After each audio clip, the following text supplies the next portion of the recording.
Welcome back to 28 Days of Color. We're on episode 12, our topic, Dance in Color. We'll start with our history segment on the March on Washington, and then we'll speak with Carla Service from Dance A Vision about her role in dance and Black Lives in Motion. Stay tuned.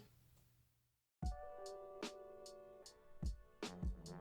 on Washington was organized on Wednesday, August 28, 1963 by A. Philip Randolph and Bayard Rustin, with over 250,000 people in attendance. Before we get into the actual March on Washington, we must first understand the history and what led up to the actual March on Washington. So, in 1941, a man by the name of A. Philip Randolph, who was the head of the Brotherhood of Sleeping Porters, organized an event for black veterans who had returned from World War II and were not part of the New Deal program.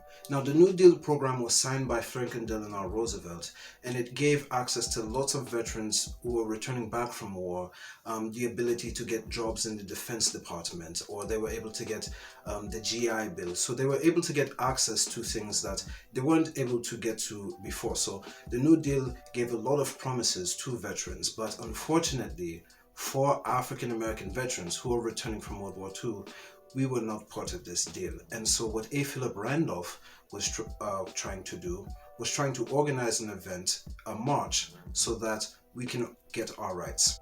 Now, Franklin Delano Roosevelt and Randolph were able to meet, and they established what's called the Fair Employment Practice Committee, and it was dedicated to giving African Americans jobs in the Defense Department and government paying jobs. About 5 years later, in 1946, the committee was disbanded and it ended, and many African Americans, veterans, who weren't able to get access to these jobs, lost opportunities to these jobs.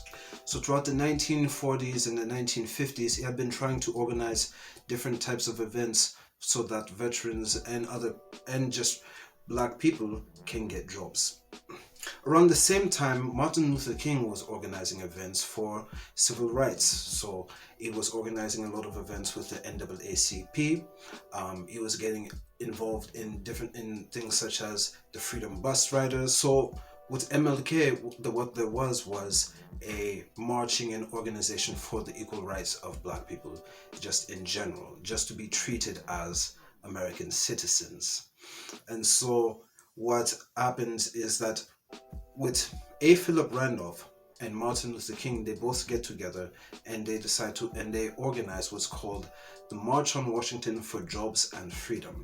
And it's organized with several other people and with several different types of organizations that are being brought together just for the cause of giving black people access to not just jobs, but being treated as just regular American citizens. Because what we have to remember is that during this time period, if you're living in a place like Georgia, if you're living in a place like Alabama or Mississippi, you might have your voting rights restricted, and there might be even times when you might not even have access to the public facilities. You might not even be able to go into a restroom because the restroom might be whites only, and the nearest place that's blacks only might be several miles away.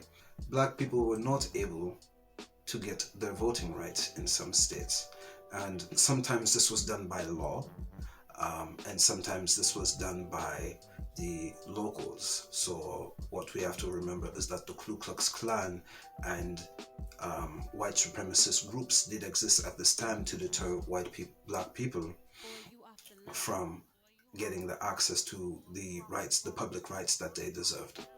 With this organization and with the organization of the March on Washington, it was the desire for freedom just for black people to be treated as citizens, and it was done on the anniversary of the Emancipation Proclamation, on the 100th year anniversary of the Emancipation Proclamation. So 100 years prior, when Abraham Lincoln had signed it into law, he had declared all African American and all blacks are free. And so the March on Washington was organized for Wednesday, August 28, 1963, 100 years after the signing of the Emancipation Proclamation. And there were several prominent people who spoke at the March on Washington. So we have Roy Wilkins, we have John Lewis, Daisy Lee Bates, Ozzie Davis, and Ruby Dee. We also had even performers who were there: Bob Dylan, Marian Anderson, Mahalia Jackson spoke, and this is where Martin Luther King so famously made his "I Have a Dream" speech. And I'm sure you know the speech as well. Thank you, Miss Carla, for joining us. I've actually spent some time with you and my daughter's dance team out in Oakland, so I'm really glad to have you participate with us. It's good to see you again. Thank you for having me. It's an honor to be here. Love your smile. Thank you. I'm very excited. First, I just want to know how long you've been dancing and in what capacity are you involved with dance now? Wow. Okay. So how long I've been dancing? I usually have 3 answers to that question. And my first answer is pretty much since birth. All my life I've been moving and dancing to rhythm, whether that rhythm is the blinker on a car, the blender going on. I was one of those children that moved to anything that had any type of rhythm. I used to get in trouble for moving too much. So again, first answer is all my life. Second answer is, I guess, professionally since 17 years old. And professional to me means you're getting compensated for what you do, for your work. So it's been now over 35 years of me dancing in the professional realm. And I'm still dancing now at my age now. I'm still an active performer, dancer, choreographer. And I am a person that says dance is life. To me, if I don't dance, my whole spirit just goes down. My body has to move. And so my spirit goes down. And that's how I try to bring others up through movement. Today's world now, here we are in 2020 with the whole pandemic and all this. Of course, my clients want me to go on the Zoom thing, which has become a very popular word since years ago with a TV show called Zoom. I don't know how old you are, but They had a little language of their own, didn't they? yeah. Sounds like that. So, I've been doing some outdoor events, and a lot of people have asked me to be a special guest teacher on their Zoom classes. For me, like I tell people, even if you're not dancing in a studio, professionally, whatever, as long as you are dancing. So I don't care if you are shaking while you scrambling your eggs in the kitchen, yeah, exactly. Move your body. We were built to move. Sure. Well, now with this pandemic and all these different changes and adaptations to the virtual world, what is your passion for dance that keeps you in this industry? Well, again, it's like air. It's like breathing. So the passion keeps you going. There were moments where, because I am like a life coach through movement. And so a lot of people who, you're not supposed to leave, you're not supposed to go out, you can't interact with a lot of people. So now my words are more important. And so I'll end up speaking rhythmically, if you will, to motivate people to not be so depressed or down, because in a lot of situations and in people's minds and in their heart, they can't find this time and, what's going on today lonely. When you're used to going out and used to moving and interacting with people, one of the key points of coming to dance class, if you will, or dancing with people, is the interaction with other humans. Being on the Zoom we spoke of earlier isn't the same. No. So the passion of it keeps you moving, keeps you going. You have to turn the music on throughout the day. Like I said, while you're cooking, while you're cleaning, just put aside 30 minutes or an hour just to yourself at home and make sure that passion stays alive, because what's going on now has people, just crawling back inside of their minds. And sometimes that's not a safe place to be in your mind. You need to be in your body and allow your body to explore and express itself. And of course, my way is through movement. And so with that, and working with the Black community the way that you did with my daughter and her team, what is it about dance and the connection to the Black community that is so important? Energies are down and the world around you is down. Coming back to you, your mind, and of course your body, trusting in yourself and believing in yourself. We still have to, by any means necessary, make sure that this child of color is aware that they exist, they are worthy, they mean something, and most importantly, we have to teach them to believe in themselves. And the way I do that is through dance. Oh, that's beautiful. Because when I'm teaching, it's like I'm teaching life skills through movement, and so you kind of sneak some self-awareness on the kids while they're moving. They don't realize it at first that they're receiving it.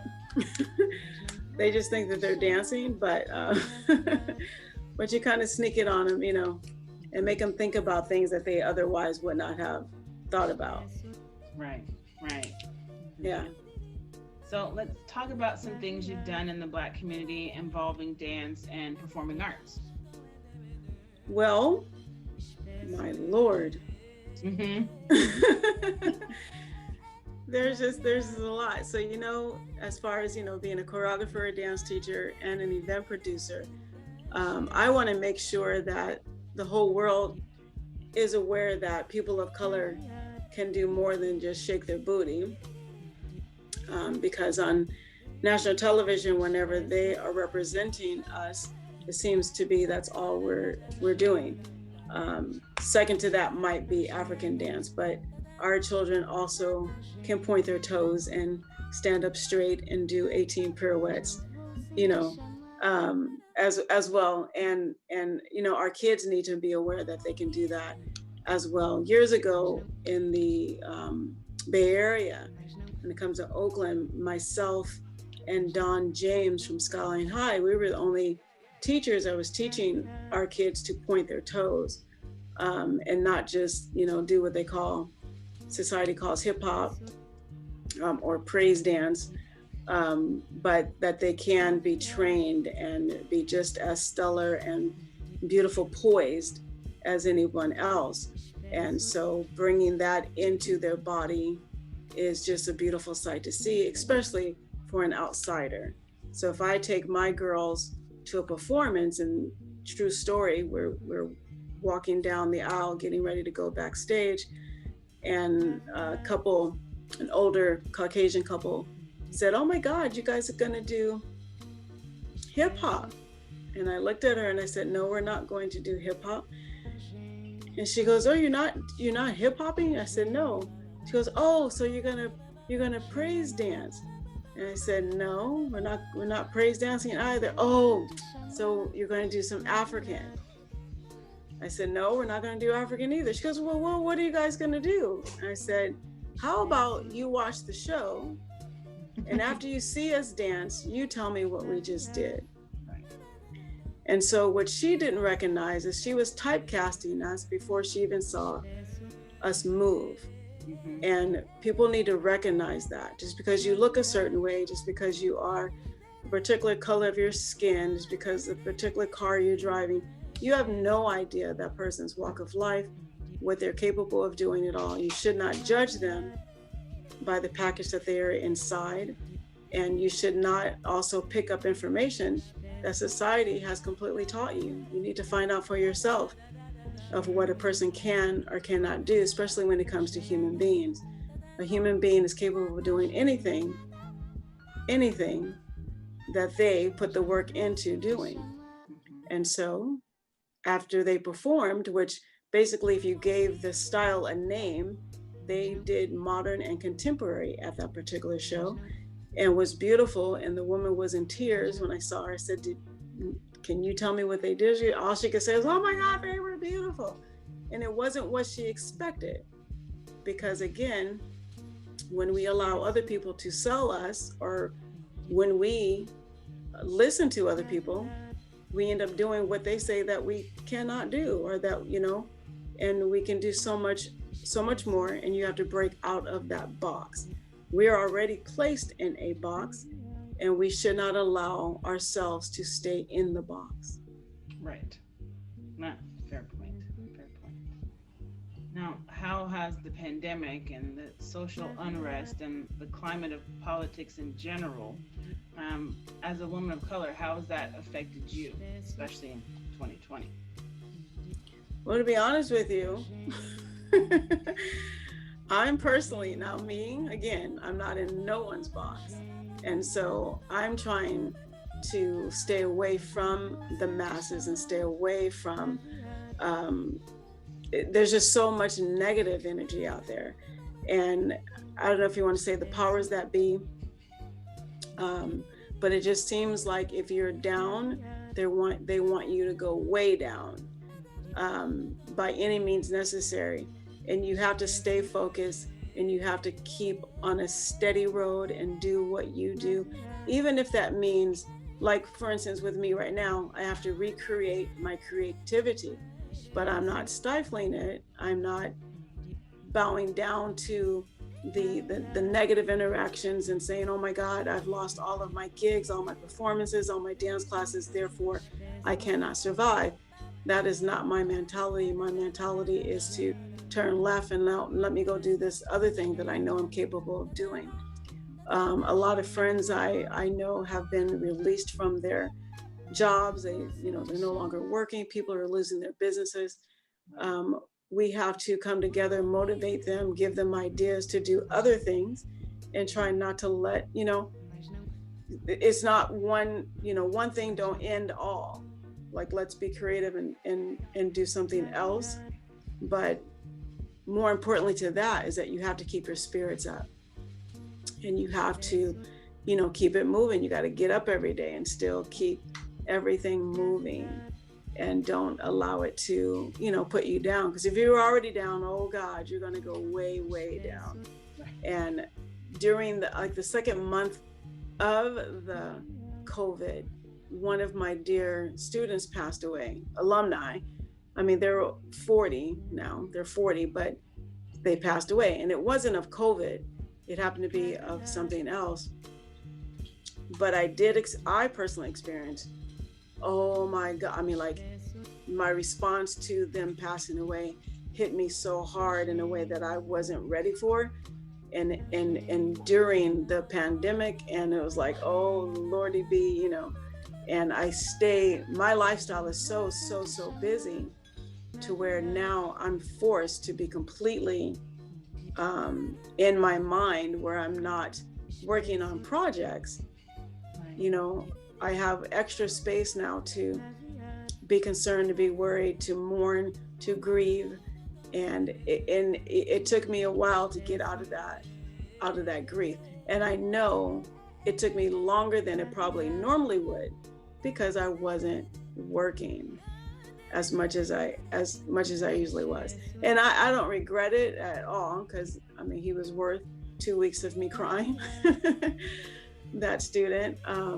But yeah, again, when anything comes to you as an adversity or an interrupt, to me, it's like, change the channel. What else can I do to stay above water, so to speak? Because in that moment, I did feel like I was drowning, and that I couldn't come back up. And I know how to swim. Right. I'm really sorry to hear that. I think managing death of any kind, and especially with COVID during this pandemic, is probably one of the worst things that we have to go through, and a time where we need to surround ourselves with our family, with our friends to get through. We don't even have that. So I definitely empathize with having to deal with something like that kind of grief in this pandemic. Yeah, it was hard. I experienced understanding how people think that that feeling is never going to end.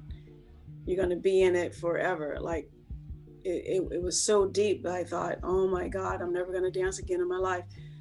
But I finally, came up out of it. I'm glad to hear that. Yeah. And I know, his energy is dancing all around me. Yeah.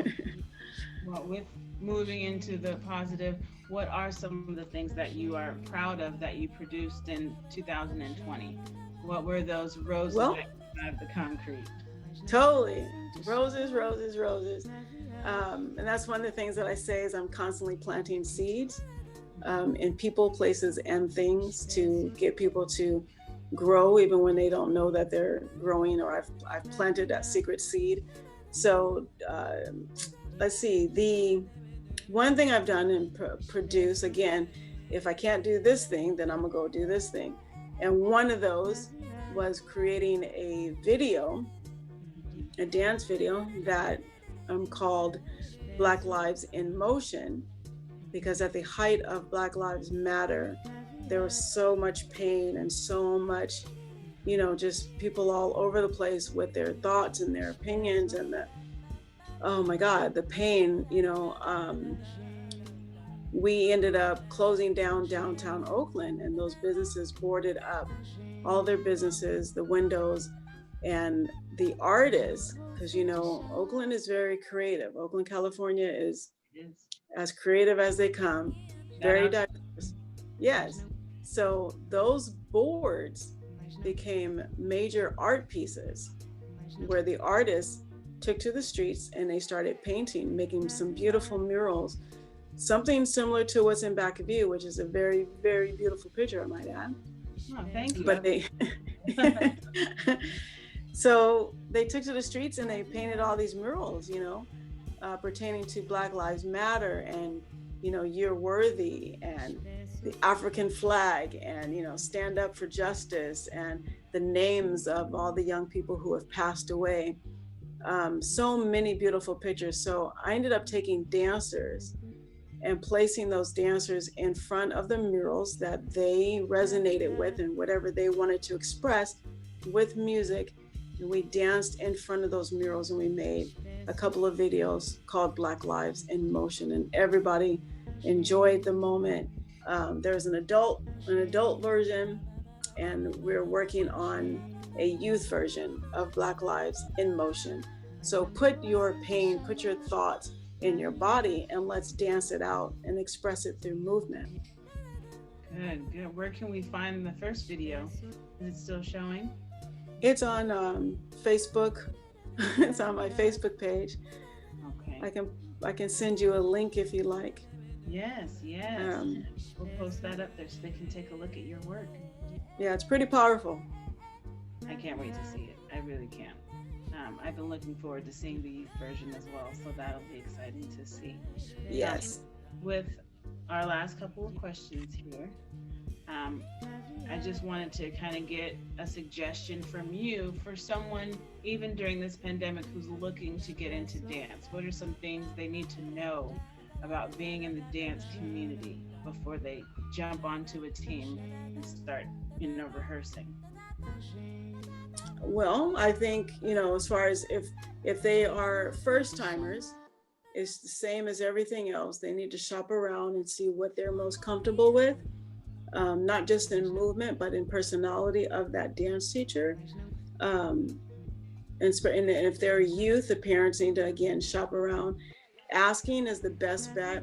Many times, most of my referrals are because someone typed into their Facebook page or sent an email out saying, I'm looking for a dance teacher for my daughter. Who do you guys recommend? And then once they go, do your shopping. You want to make sure your child is comfortable and make sure that it's a dance form or dance style that is appropriate. The teacher is playing appropriate music, because in today's world, I don't like half this music that is out here. Where is Michael Jackson when you need him? So yeah, look it up. And even for me, I know, some really good dance teachers who are online. So even if they're like, looking for a particular style like ballet, I can refer them to a really good ballet teacher if they want, hip hop or break dancing or what have you. There's a lot on the internet now, but just because they're there does not mean that they're good or they're great for you. Right. Gotta find a good fit. You have to find a good fit. Yes. And what is something that you want to instill in your students while they're with you learning about dance? What is that message that you want them to take away? Miss Carla always said this was Miss Carla's message. To turn out to be a wonderful human being, a good human being to other human beings. Our society needs more better people. So within the life skills of teaching while I'm dancing, I'm actually teaching them how to be a good, wholesome, genuine, authentic, caring, selfless human being, because that is the walk of life, or the dance of life, that, you know, we deal with all kinds of people. For me, I meet several new people every day. And sometimes I make a point to meet a new person every day, because I know that they need to be touched by another good person. So I'll walk up and hug a stranger and just say hi, you know, and they look at you like you're crazy, which is why I love the South, because when you go to the South, they just wave at you hi. And I'm like, oh my God, these are my people. You know, but yeah, I want them to take away from it to become a better human being that the creator of the sun and the moon wanted us to be. We were placed here to take care of each other and to take care of the planet. We were not placed here to be consumers. We were not placed here to compare ourselves with other people. We were not placed here to be judged or to judge others. We were placed here to take care of each other and the planet. And we're not doing that. No, we need to. Thank you, Miss Carla. I really appreciate you taking the time to sit and speak with me, and it's been really good to see you and to kind of You're welcome. Brain a little bit. I've enjoyed it. You're more than welcome. We should do it again sometime. I would like to do that. I would love it. Okay, and next time we'll dance. Yes, that's a deal. Okay. That's a Pinky deal. shake, pinky shake. No, that's a deal.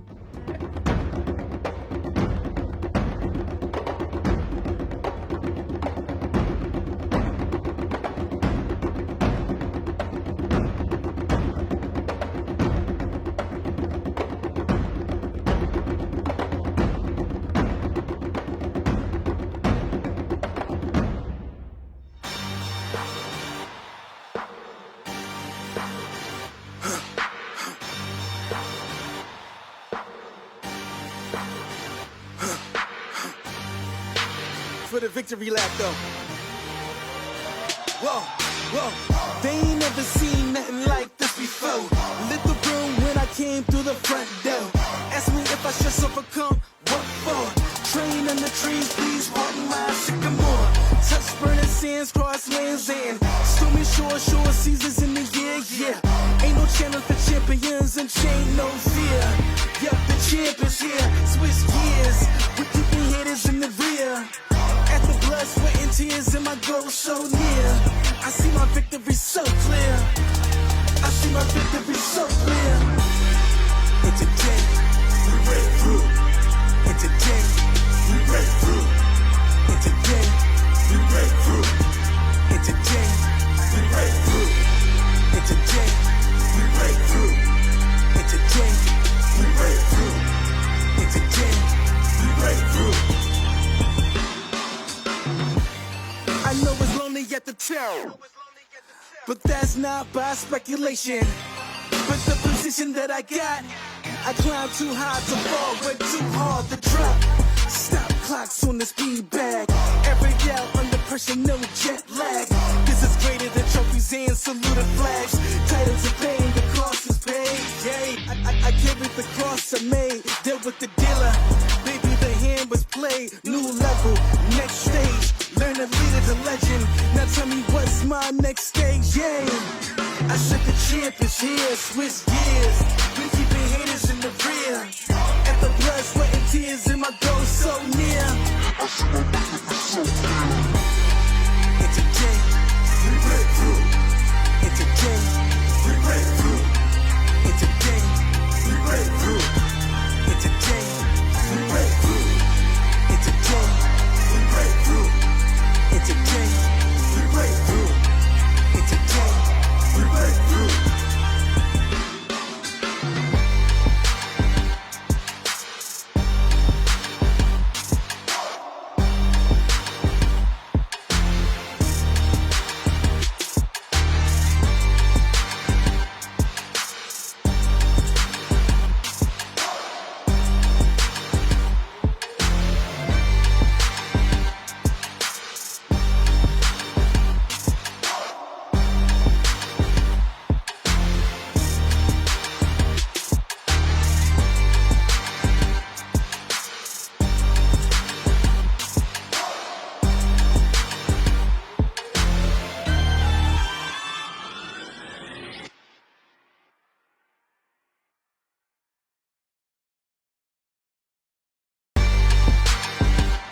our episode in dance, we'll be reading Debbie Allen's Dancing in the Wings, and the illustrations are by Kadir Nelson. Find out what happens to a young lady who thinks she doesn't fit in and finally gets her time in the spotlight. Dancing in the Wings.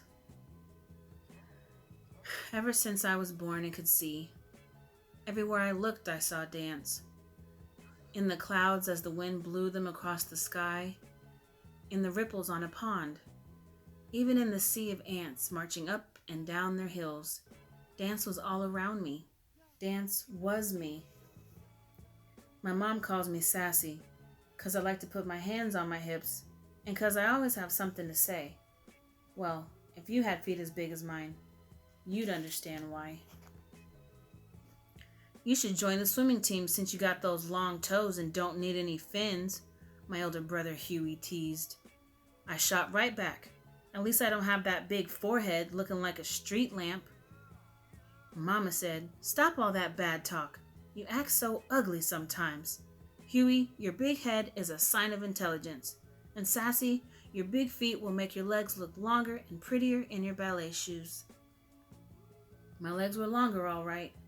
So long that when I went to Tendu, point my toe at the bar, I tripped Miss Catherine, our teacher, who was coming down the line looking the other way. Splat! She landed under the piano, her legs up in the air. Ooh, it was so funny. Even she had to laugh.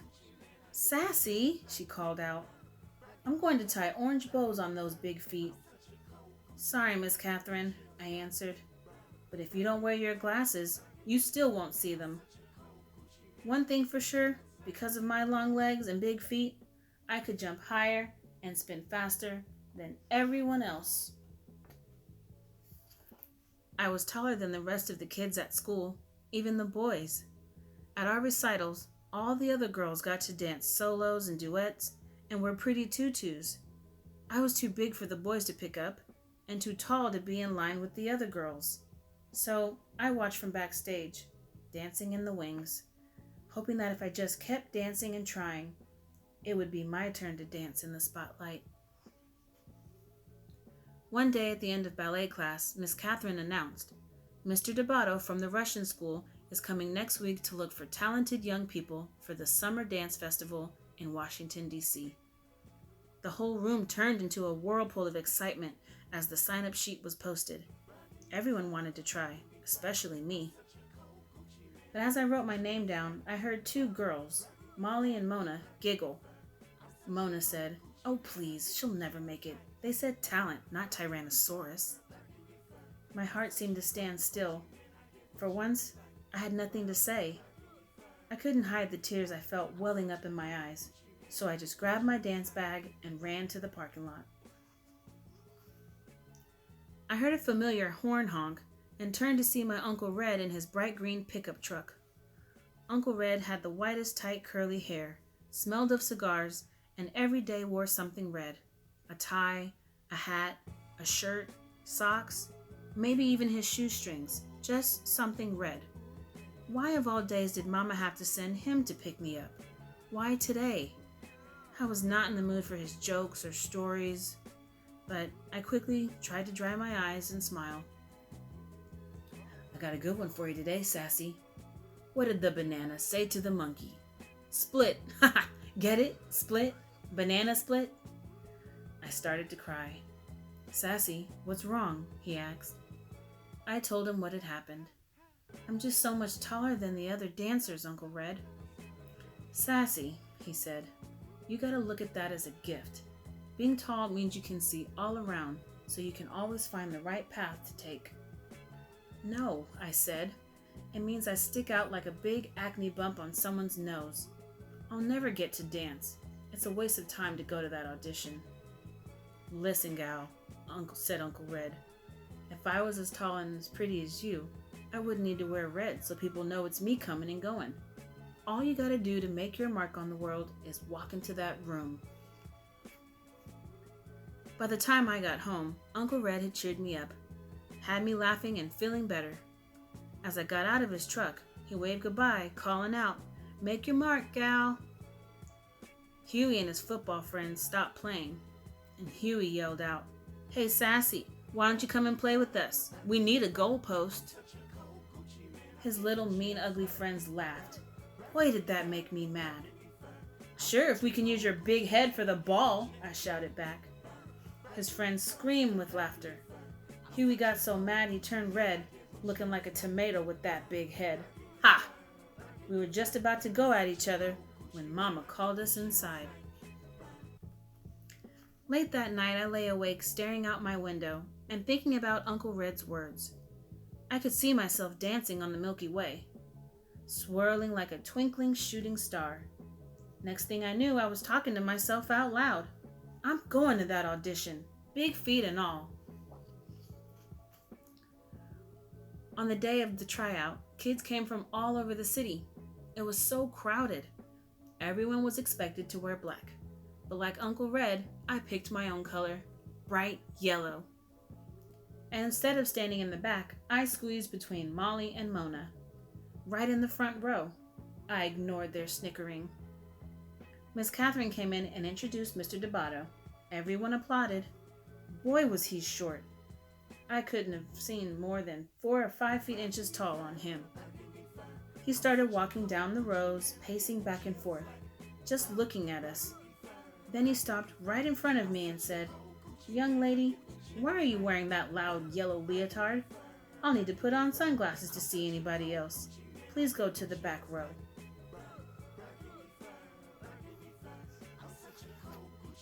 Molly whispered, "See ya, wouldn't want to be ya." "At least he noticed me," I snapped. I put my hands on my hips and walked to the back. The first round of the audition was center floor exercises. Mr. Debato walked around, prodding and poking, making corrections. He stopped once and looked right at me, but didn't say a thing. I held my breath as he dismissed almost half the kids after the first round, but not me. Next was the adagio, the slow section. I stood as close to Mona as I could and whispered, "Your skinny little short legs are going to look like chicken wings next to mine." "I'd rather look like a chicken than a turkey like you with that long neck," she answered. "Talk to the hand," I told her. I took my leg up so high it got stuck. Luckily, I could balance on my other big foot. So I just held it until Mr. Debato remarked, "Young lady, the exercise is finished." "Oh." I jumped out of position. "Show off," Molly grunted. "Gobble, gobble," Mona imitated a turkey. Then came the leaps across the floor. I took off like Jackie Joyner-Kersee in the long jump at the Olympics. With one leap, I sailed in the air past all the other girls. Molly and Mona watched, looking pea-green with envy.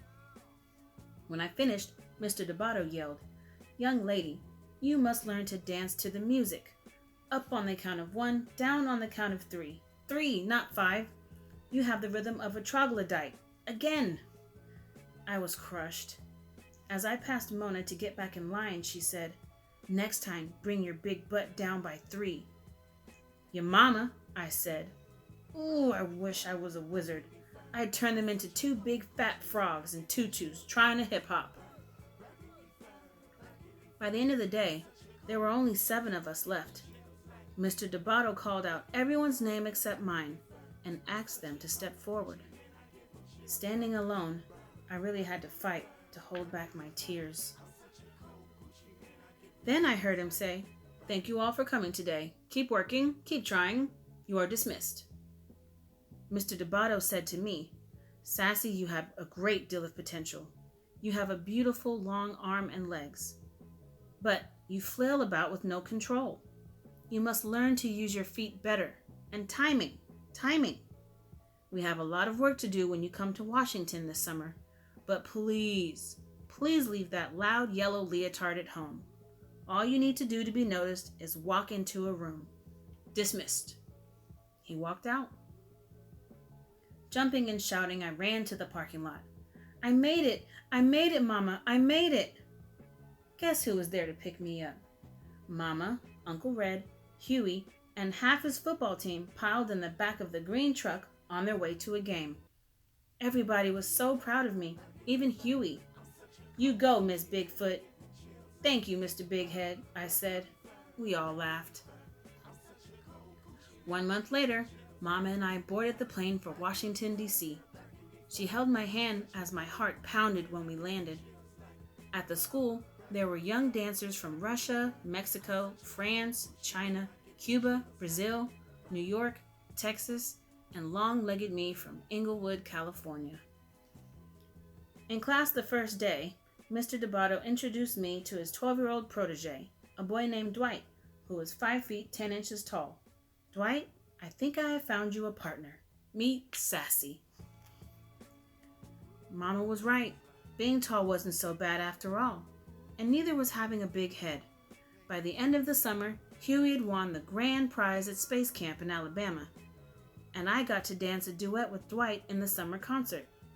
When Dwight lifted me high in the air, I felt like I was dancing on the Milky Way, me and my big feet, making my mark on the world. The end.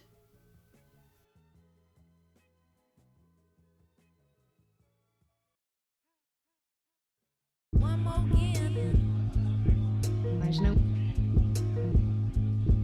Mas não. Mas não. Caviar.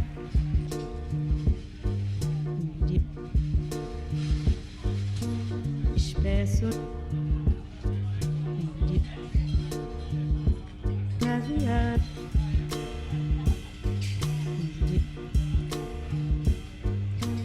Espesso. Caviar.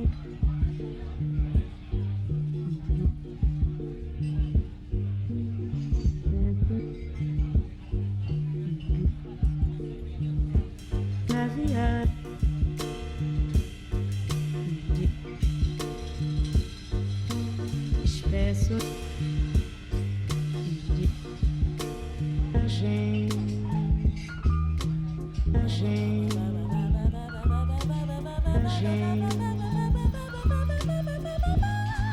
Mas não vou sem te chamar, caviar.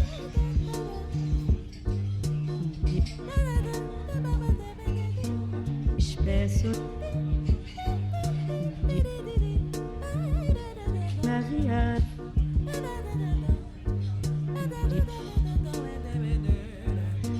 Espesso. Caviar.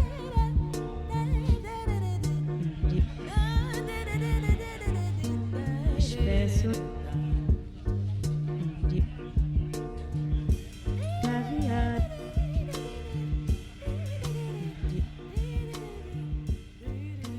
Espesso.